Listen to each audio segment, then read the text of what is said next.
Bienvenue à Tech et Houblon, le podcast qui explore la technologie de l'information et notre passion pour la bière. Je suis votre animateur, Luc Dumoulin, et dans cet épisode enregistré au Benz Bar, nous plongeons dans le monde fascinant de la technologie de l'information. Des dernières actualités et tendances aux avis d'experts, nous abordons tout, y compris nos recommandations de bière. Que vous soyez un amateur de technologie, de bonne bière ou un auditeur curieux, il y a toujours quelque chose de nouveau à découvrir à chaque épisode. Bonjour à tous et bienvenue dans ce nouvel épisode de Tech et Houblon. Aujourd'hui, nous plongeons dans le monde fascinant du DevOps pour IBM Live. Je suis Luc Dumoulin, votre animateur, et comme toujours, on allie expertise TI et convivialité autour d'une bonne bière. Avec une différence par rapport au format habituel. Plutôt que d'être au Benz Bar, nous avons un océan qui nous sépare. Pour cet épisode, j'ai le plaisir d'accueillir Michel Mouchon, CTO et RSSI, responsable de la ligne d'affaires DevOps chez Arcade, un partenaire de confiance chez R2I. Bonjour Michel, merci de te joindre à nous. Pour commencer, pourrais-tu te présenter et nous parler un peu de ton rôle chez Arcade Software? Oui, bonjour, rebonjour Luc. Donc oui, chez Arcade Software, ma fonction principale, c'est d'organiser les développements et de proposer des nouvelles fonctionnalités autour de la ligne de produits DevOps d'Arcade, donc c'est le point principal. Et je suis directeur technique, un rôle relativement standard sur les développements, et aussi responsable de la sécurité chez Arcade. Excellent, merci Michel. Pour nos auditeurs, la raison pour laquelle nous avons invité Michel, c'est que nous avons un partenariat avec Arcade Software depuis quelque temps déjà. J'avais eu la chance d'écouter lors d'une présentation TUG de Toronto User Group, Tim Rowe, qui introduisait en mars 2023 Merlin. Merlin, qui est une application qui permet la modernisation d'applications sur IBM Live. Et découlant de cette rencontre du TUG, j'avais entendu parler de VS Code qu'on a adopté chez nous, mais aussi entendu parler des logiciels qu'Arcade offrait qui faisaient partie de la solution Merlin. Et c'est la raison pour laquelle on a entrepris des démarches pour avoir comme partenaire Arcade, sachant que si IBM s'alliait avec Arcade pour offrir une solution, c'est qu'Arcade était une entreprise réputée et qui était très solide. Alors de là a commencé notre aventure de partenariat avec eux. Et on invite Michel aujourd'hui pour nous parler de DevOps parce que c'est un sujet qui est pas tellement connu ici au Québec, pas tellement connu dans les sphères du développement, dans les sphères des entreprises. Et déjà, tout de go, Michel, ma première question pour toi, c'est qu'est-ce que DevOps? DevOps, donc chacun, comme je disais, peut avoir une définition de DevOps. Je vais vous donner la mienne. La première chose que je dis sur DevOps, c'est que c'est une problématique de business, d'affaires, donc de gestion au niveau haut de l'entreprise. L'objectif, c'est quoi de DevOps? C'est de fournir aux équipes production, aux équipes qui vont faire du commerce, le plus rapidement possible des fonctionnalités dont ils ont besoin. Être capable de répondre face à une poussée d'un concurrent, par exemple, sur des fonctionnalités, donc de rattraper un retard, de pousser des nouvelles fonctionnalités de façon très rapide. Après, sur DevOps, c'est une méthodologie, donc sur DevOps au sens pur, on retrouve Dev et Ops. Dev, donc développement et opération. L'objectif pour raccourcir les délais, ça a été tout simplement d'essayer de gérer toutes les phases entre le développement et l'arrivée en production, entre l'idée et la mise en production, de raccourcir tout ça pour que ce soit complètement fluide. Vous avez peut-être, si vous avez un peu travaillé sur DevOps, entendu parler on parle de CI/CD, c'est des termes anglais pour Continuous Integration ou Continuous Deployment. Tout ça fait partie de la démarche de DevOps, de pouvoir en continu déployer des développements. Voilà, donc vous avez un premier parti, mais comme je disais, vraiment pour moi, c'est une démarche déjà du business en fait à la base. Ah oui. Elle se décline sur l'IT, bien évidemment, mais c'est une démarche du business pour faire avancer. On a pas mal d'exemples, on a beaucoup de de clients chez qui nous avons implémenté DevOps, chez Arcade, hein, donc qui explique aussi le choix d'IBM de nous faire confiance. Et c'est vrai que la plupart du temps, c'est une démarche qui vient d'un besoin du fonctionnel, d'un besoin des équipes métiers, d'avoir des fonctionnalités le plus rapidement possible. Et c'est vrai que DevOps permet d'accélérer franchement la capacité de déploiement. On a des exemples de clients, si vous suivez certains webinars qu'on a pu faire, des exemples de clients qui ont fait des gains de 85%, c'est des gros chiffres, wow. Sur des capacités à sortir des fonctionnalités en réduisant justement tous les délais. On pourra en parler après dans le détail, effectivement, d'exemples de points fonctionnels que peuvent amener DevOps en termes de gain de temps. Par exemple, si on parle déjà juste de gain de temps. Ouais. Bon, moi, à force de faire des lectures et de m'intéresser un petit peu au sujet, même si je serais bien mal pris pour implanter DevOps chez quiconque, j'ai cru remarquer qu'il y avait comme deux aspects, la philosophie DevOps et les outils. Commençons par la philosophie. Qu'est-ce que c'est que la philosophie DevOps? Donc, c'est vraiment de réussir à rassembler, de faire tomber les barrières. Hein. Je ne sais pas si vous avez vu, c'est une partie de notre logo, en fait, de notre slogan chez Arcade. Faire tomber les barrières, justement, entre toutes ces étapes. Donc, avoir une idée, la développer, la tester, la mettre en prod. Donc, trouver un moyen d'avoir ça de façon très très fluide en fait d'un bout à l'autre, ce qui permet encore une fois ces gains de temps.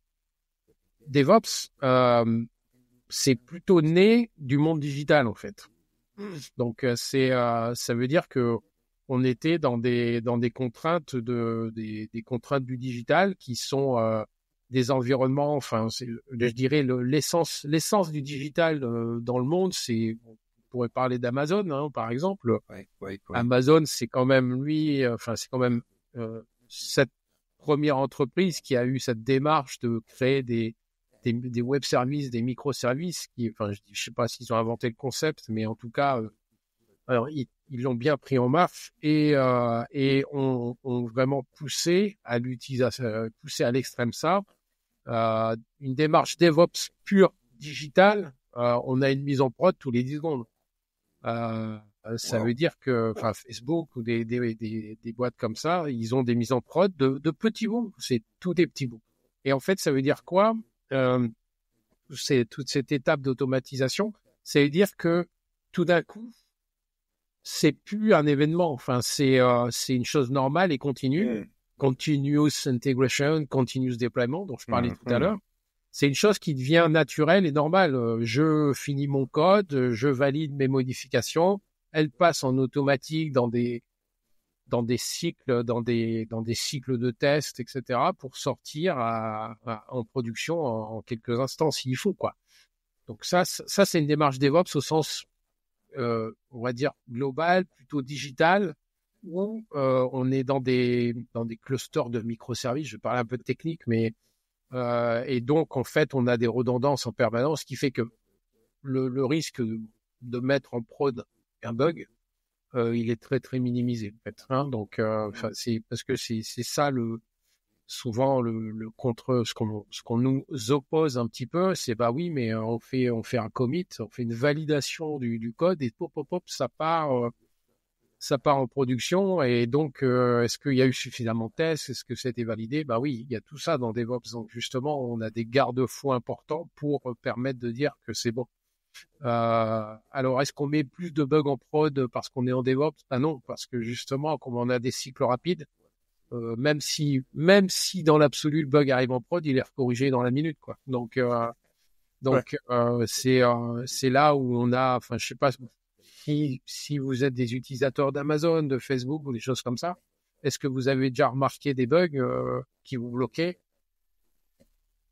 Voilà, c'est rare. Je dis pas que ça n'arrive pas, mais c'est plutôt c'est plutôt une démarche où on fait des petits pas. C'est une démarche de petits pas. Si de temps en temps on bouge, c'est qu'un petit pas de travers. C'est pas c'est pas 6 mois de développement qui partent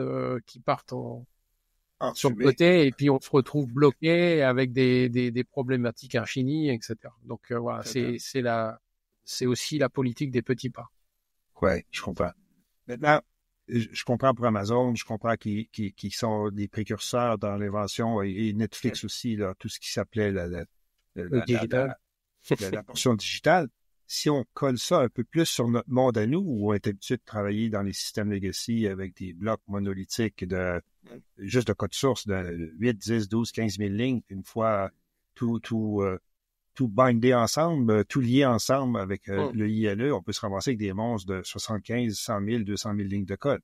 Comment est-ce que ça s'applique, cette philosophie-là, et comme sur la portion IBM des choses? Alors, c'est vrai que sur la partie BMI, on va travailler un peu autrement. Enfin, on n'est pas obligé d'aller jusqu'au bout, d'avoir des cycles de 10 secondes dont je parlais. Enfin, ça a pas de sens parce que effectivement, on a des contraintes qui sont pas les mêmes. Si Facebook tombe en panne et qu'il est bloqué 1 minute, c'est pas la fin. Enfin, ça va. Si effectivement, vous travaillez dans une banque et puis que tout d'un coup votre compte il passe à zéro, ça c'est un peu plus problématique. Enfin, ils ont des contraintes, bien sûr.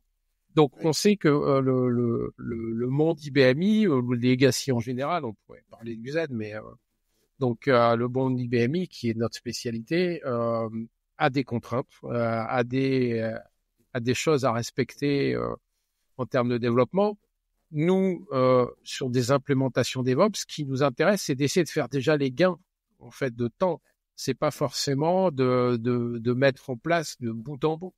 Donc la plupart du temps, quand on implémente DevOps, on va déjà jusque le test, la pré-prod en automatique, ce qui fait qu'une journée de process, elle se transforme en 10 minutes de build, quoi. Enfin, donc c'est ce genre d'échelle qu'on a. Hein. Donc on a des gains énormes de 80% sur l'échelle générale en fait de performance de développement. Donc c'est clair qu'il y a beaucoup de gains sur cette partie-là. Alors sur l'IBMI, les contraintes qui peuvent exister, c'est bien évidemment, comme vous disiez, des plus gros codes monolithiques bien legacy qui est compliqué à maintenir.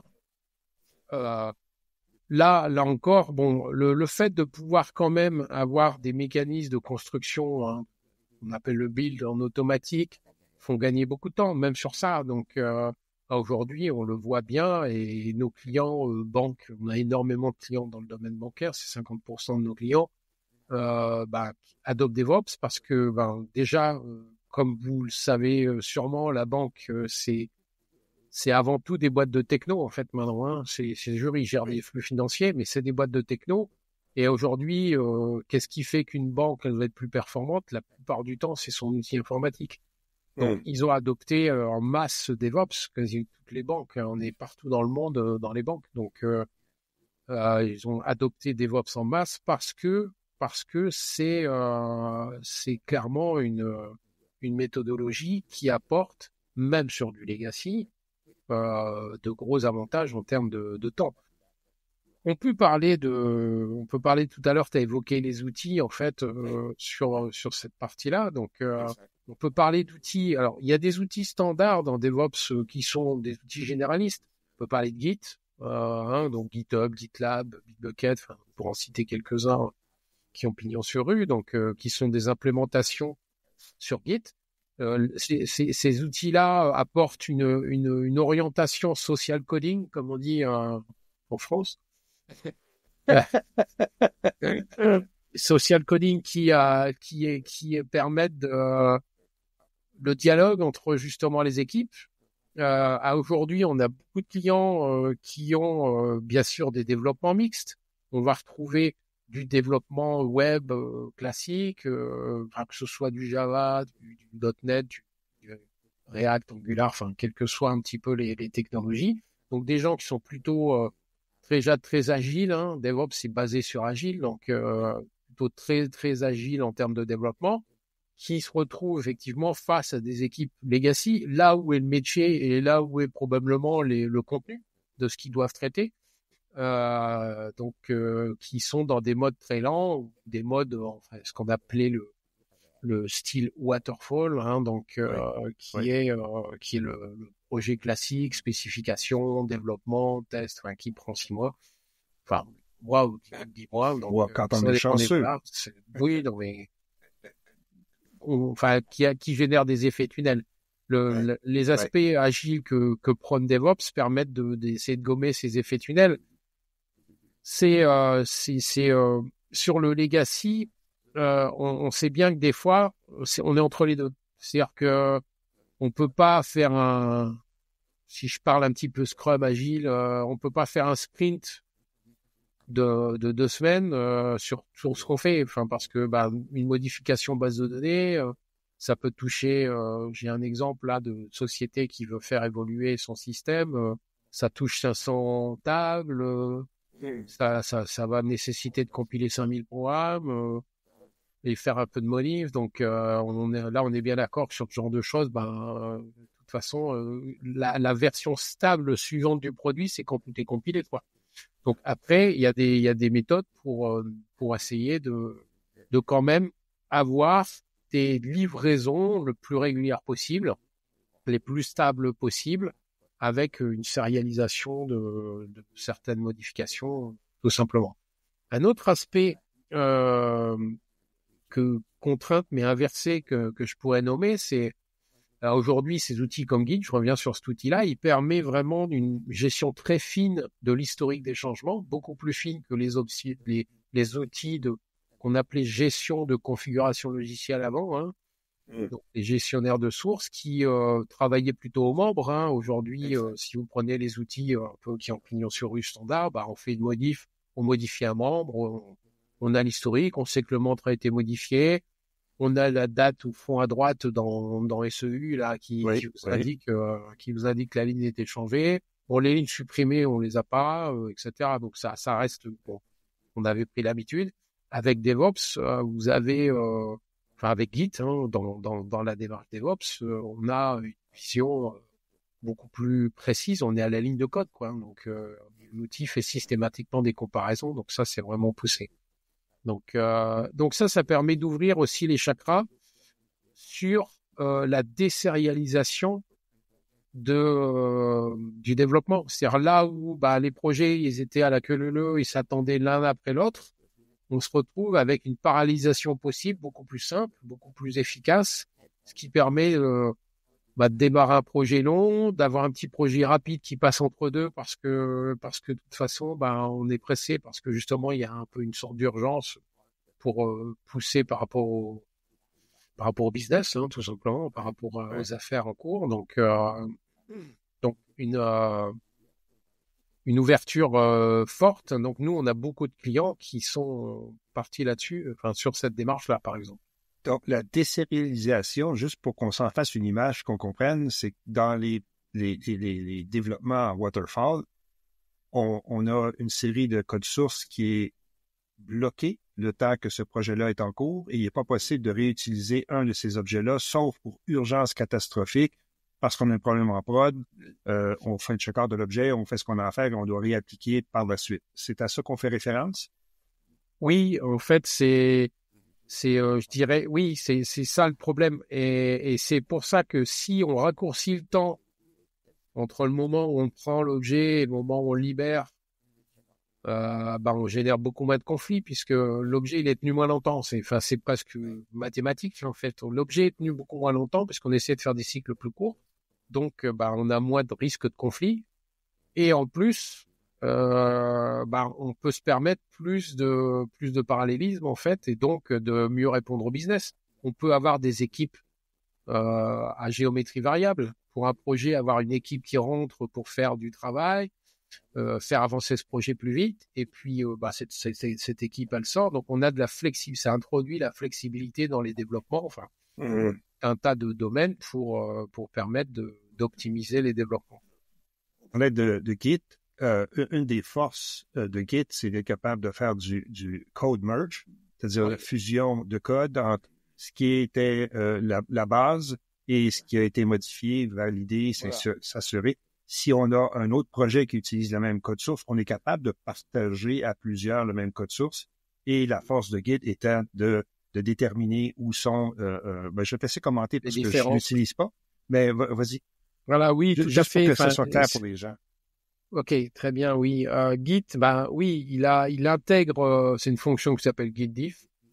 Il intègre des mécanismes qui permettent de gérer des merges, des fusions de code de façon automatique ou semi-automatique. Il peut y avoir des conflits. Donc, si vous modifiez du code qui n'est pas en rapport l'un avec l'autre, l'outil va tout simplement fusionner de façon naturelle. Il sait le faire. Si vraiment il y a un conflit, vous avez modifié tous les deux la même ligne de code au même moment, l'outil, dans ce cas-là, il va vous demander quand même de faire des choix ou de tout simplement corriger. Donc peut-être vous devez fusionner, peut-être que c'est la dernière ligne qui était la bonne et qui remplace l'autre. Enfin, il y a plusieurs possibilités. Donc en fonction de la modification fonctionnelle. Donc oui, Git apporte un certain nombre d'outillages par sa traçabilité au niveau source, au niveau de la ligne de source en fait, et non pas au niveau du membre en fait. Donc c'est beaucoup plus précis. Oui. Ah oui. Et il y a des mécanismes, donc, qui s'appellent Blame par exemple, qui permettent d'aller voir l'historique. Donc vous avez votre source qui est découpée en tranches et qui présente pour chaque développeur, enfin chaque commit, validation. Qui a fait quoi, avec quel autre programme ça a été fait en même temps, etc. Enfin, c'est d'une richesse énorme en termes de traçabilité qui donne beaucoup de sécurité aux développeurs. Et quand le développeur il est en sécurité, il travaille mieux, il travaille plus vite. Voilà, donc il y a plein de conséquences. Donc c'est important de penser aux développeurs aussi. Absolument, oui, bien sûr. On fait tout ça pour lui après tout. Bon, on a parlé de Git. Il y a d'autres outils aussi qui viennent dans la chaîne DevOps. Oui. Donc, un des outils importants, c'est par exemple Jira, ou tout autre, on va dire, gestionnaire un petit peu agile en termes de développement. Donc, l'interaction avec ces outils-là, elle est importante parce que ça permet de gérer le travail, gérer les workflows, éviter qu'il y ait des creux, en fait, tout simplement dans le développement. Il y a aussi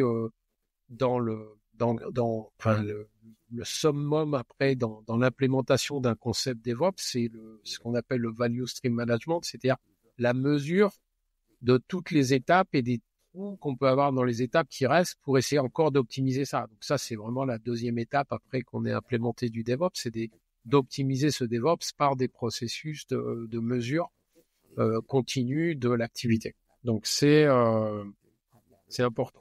Donc après, il y a d'autres outils tels que toute la partie automatisation, des process.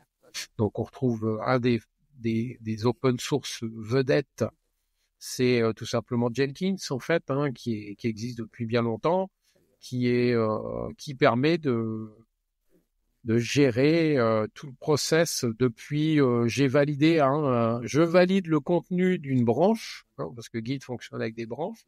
Je valide le contenu d'une branche.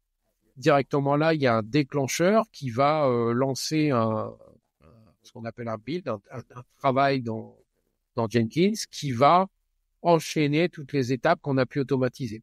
Et c'est là qu'effectivement, sur la partie BMI, je reviens un petit peu sur cette partie-là, des outils ont été travaillés. C'est là que nous, on travaille depuis des années, avant même qu'il y ait vraiment DevOps, que ça existe. Arcade a plus de 30 ans d'âge, donc avant même que le mot DevOps soit existant, on faisait de la gestion de configuration. On avait déjà un process qui s'appelait intégration continue, pour vous dire. Donc, quand DevOps est arrivé avec ses process, on s'est dit, tiens, c'est marrant, il y a un nom qui est arrivé sur notre façon de faire. Donc, c'est très bien. Donc, non, mais c'est important parce que c'est ce qui nous a permis, c'est aussi le choix d'IBM, en fait, tout ça, c'est ce qui nous a permis, nous, naturellement, pour nous, adopter DevOps sur l'IBMI, ça a été facile, en fait, parce que nos outils avaient déjà une démarche similaire. On avait déjà des branches, on avait déjà tout ça, quoi. Donc l'implémentation était facile. Donc c'est vrai qu'Arcade, bon, on a travaillé là-dessus. Et puis, on parlait de Merlin. Donc, Merlin, c'est IBM qui est venu vers nous en disant, bon, on veut travailler sur VS Code. À l'époque, c'est VS Code commençait à bien pointer dans le monde des développements. Hein. C'est une démarche de Microsoft, VS Code, mais open source. Donc, on a créé Merlin. Donc, moi, j'étais directeur projet. J'étais le vis-à-vis de Tim Rowe, en fait, dans ce projet. Ah oui. Oui, je connais très bien Tim. Ouais, intéressant.